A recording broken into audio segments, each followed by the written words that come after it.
संत जनाबाई आणि विठ्ठलांची कथा तुम्ही खरंच शेवटपर्यंत ऐका. खरी भक्ती असेल तर देवही मदतीला येतील.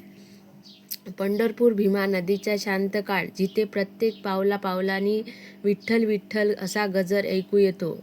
या भक्तांच्या समुद्रात एक साधी स्त्री होती.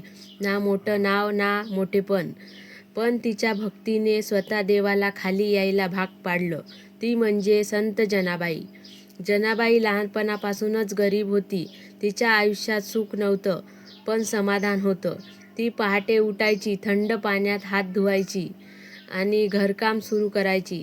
झाडलोट, भांडी, पाणी भरायचं आणि मग ती बसायची जात्यावर.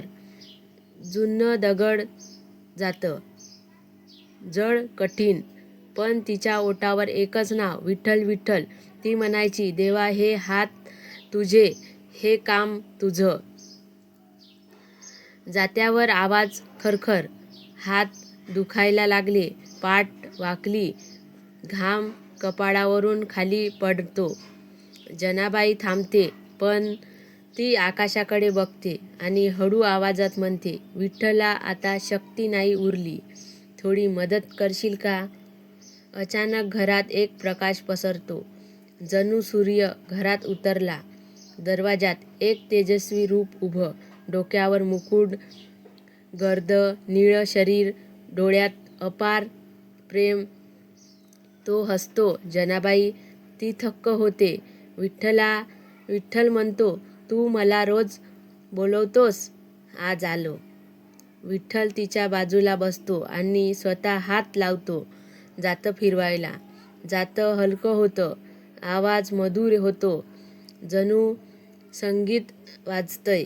जनाबाईंच्या डोळ्यातून अश्रू वाहतात. ती म्हणतो, देवा तू माझ्यासाठी काम करतोस. विठ्ठल हसतो, तू माझं नाव घेतोस, माझ्यासाठी तेच मोठं काम आहे. बाहेर लोक जमले, घरातून प्रकाश येतोस. ते आत येतात आणि पाहतात, विठ्ठल स्वतः जातं फिरवत आहे. सगळे थक्क.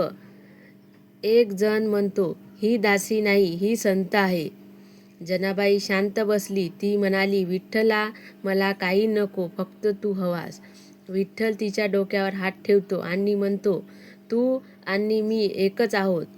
त्या क्षणी जनाबाईंचं मन विठ्ठलात विलीन होतं.